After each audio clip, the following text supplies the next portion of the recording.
Hey everybody, welcome to the Tower. I hope you're having a great time and a good day, but if you're not, you're having a Tower moment, you've come to the right place because that's all we do here. So, how do we discover your Tower moment energy? We get two cards from the deck here, then we will clarify with 3, 2, and 3. Then we will flip both decks over to tie it all together. Now, all of these messages are timeless, so whenever you're watching this is when the universe wanted you to see it, and there are no star signs. Everybody gets to play.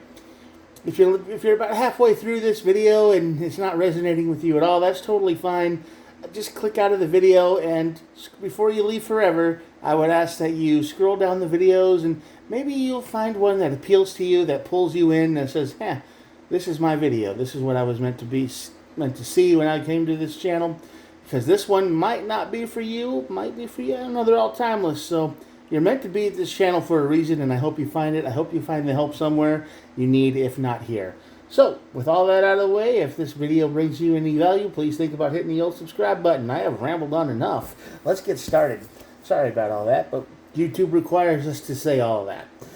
Otherwise, we get arrested by the YouTube police.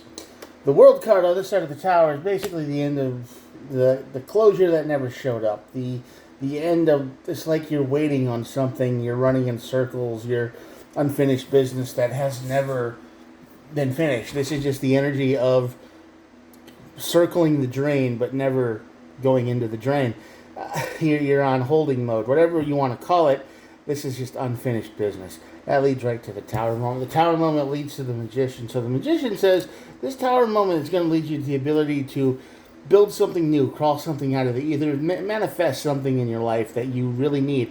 It might be the closure you're looking for.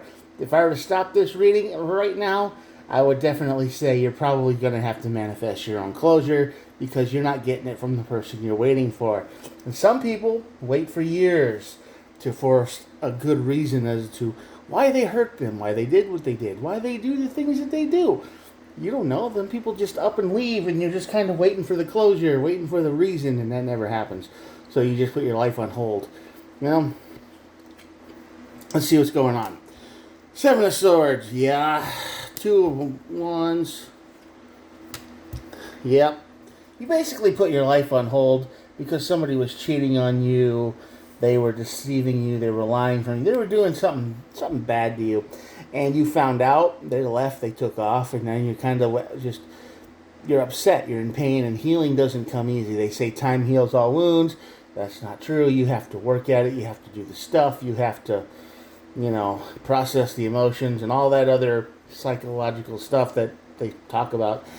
You can't just wait, and then eventually one day it's like, yeah, I'm good now, I'm fine.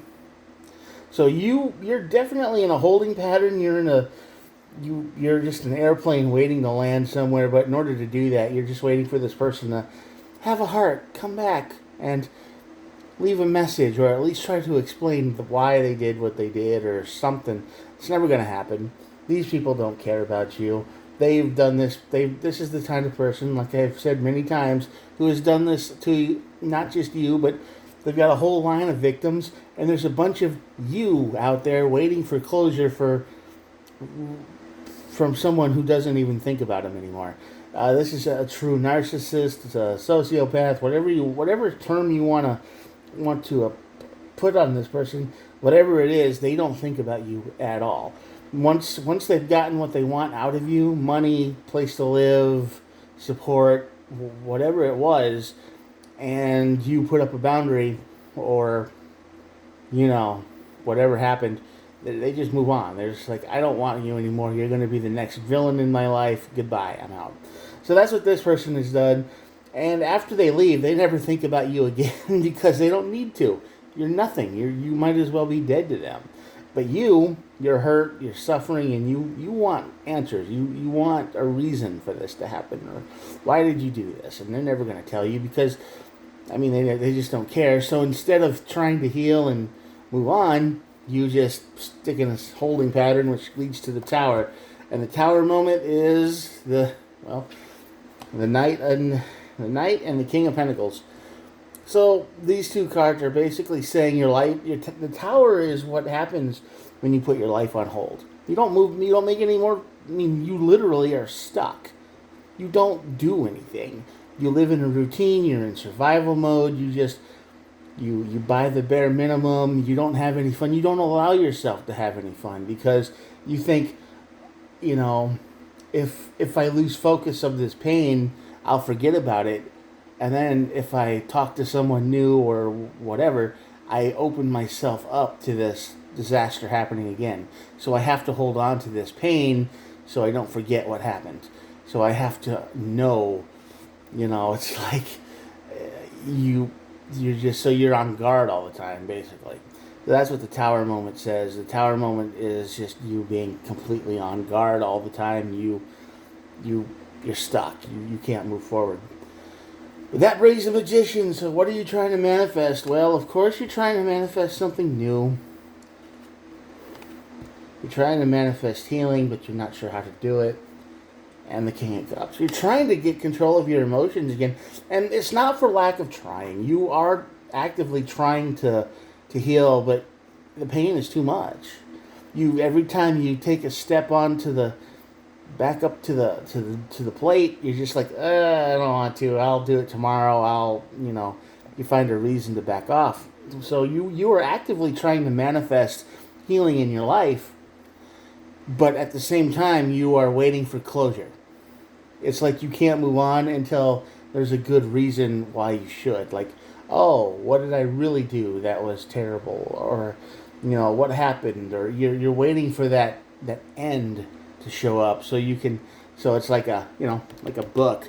So one book ends and then you can start another one. It's like, oh, okay, that had a good ending. Now we can go into the next chapter, the next book in the series, whatever. You're waiting for that book ending, and it's never going to happen. This person will leave you confused, lost, and in pain for the rest of your life. They don't care about you. You're going to have to move on your own, and it's going to take a bit of courage to do so. You're going to have to just take that first step and say, instead of backing off and saying, oh, maybe it's dangerous because there's fear, it's pain, it's suffering, it's the mind telling you you're going to get hurt again. And you might, you never know. That's what's out there. The future is unknown for all of us, but if you want to move forward and at least try, you've got to face something new. Queen of Wands at the bottom of the deck. Well, that's basically what I just said. Thanks, card. This is the energy of just trying to stand in your own power again. You're trying to feel good about yourself again. You're trying to get that energy of, hey, I'm not as bad as they said I was, or maybe you believe you are, but it's a lie. It's easier to believe someone's lies because it's like, oh, maybe I should have been a better person. It's like, no, I think you were okay. The person who did this to you is Seven of Swords, definitely a cheater, definitely a liar, an evil person, and you are still very much in love or attracted to the mask. You're attracted to the person you saw them as, and you have it in your head that you were the one who did something to cause them to change. And the reality is, you didn't cause anyone to change. This is who they always were. They took that mask off, tossed it to the ground, and destroyed you. So, but you're still attracted to the mask, which is an ideal version of them, which doesn't exist. And that's why you're afraid to move on, because then you're going to wonder who's wearing the mask now, who's lying, who's this, who's that, and you might actually hurt other people because you assume that other people are as bad as them, and you might be right. You might catch these flags, you might learn things, you're going to be very much more discerning. Even if you don't pick up on anybody, you don't talk to anybody, you're still going to be very hyper aware of all these little clues, and you just kind of, you're going to cringe a little bit the next time you see it. The Fool and the Devil card at the bottom of the deck. You are definitely trying to start a new life, but toxic energy, like I said, is holding you back. You are stuck in pain, suffering, and misery, and you want to move on, but you're just afraid to. And the fear isn't unjustified. The fear, like I said, isn't made up, isn't imaginary. It's the energy of it's real. It happened to you, and that's what you're gonna remember. It's old wound acting up or something, That's all it is. And you're just like, I don't want to get hurt again. I don't want to do that again. I don't want to mess with that again. I would much rather just have my peace and quiet. But the problem is you're not living in peace or quiet. Your mind is angry every day. You're upset every day. you don't have the peace you want. You don't have the quiet you want because your brain is on fire constantly. So it's not really peace and quiet now, is it? I mean, that's the mix here. That's the problem.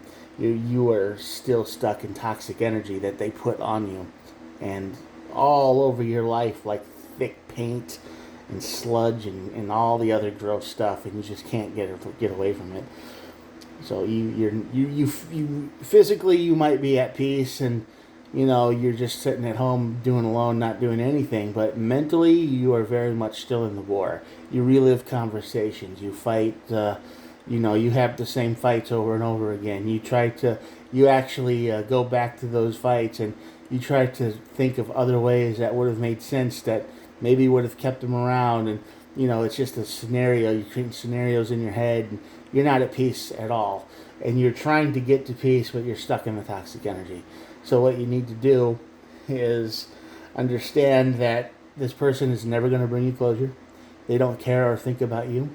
And if they do care or think about you, or if they do show up in your life again, it is because they had no choice. It is because where they went failed. It's the person that they tried to manipulate or use wasn't. They're probably the future version of you. They caught what was going on and they threw this person out. The person didn't have anywhere to go, so they come crawling back to you and they say, "Oh, please, I didn't mean it." Blah blah blah. You get the idea. And then you're going to feel like, oh my God, they came back to me. I feel so good. And I feel better because it's the addiction, the hit, or whatever you need to think you make you feel better. And that's the only reason they came back, is because their life started on fire and they needed you to put it out.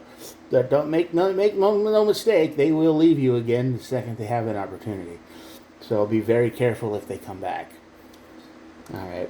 I rambled on enough. That's your reading for today. I hope it helped you. I hope it made you understand that this person isn't coming back. There is no closure. There is no future with them. And you've got to take that first step into healing on your own. And it's scary and it's miserable and it's terrifying, but you got to do it. And once you take it, it's not going to be as bad as you thought. It's only bad when you're in your brain. You're thinking, oh, it's going to be so terrible and badness.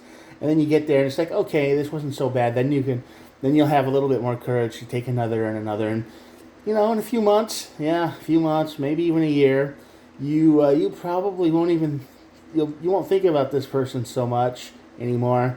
And you're going to feel okay. You're going to be all right. That's the end of it. You're going to be okay, but you just got to take that first step of healing. Otherwise, you're going to be stuck before the tower and in the tower moment in a constant loop forever, for many years. All right? So get the courage, take a deep breath, and do the thing. Start moving forward again, okay? All right, I'm going to show you the cards, and that'll be it for the day. Here we go. Talked a little long on this one, but I feel like I had a lot to say. If you're still here at the end of the video, thank you very much. You're one of the special ones who can actually make it to the end of a video.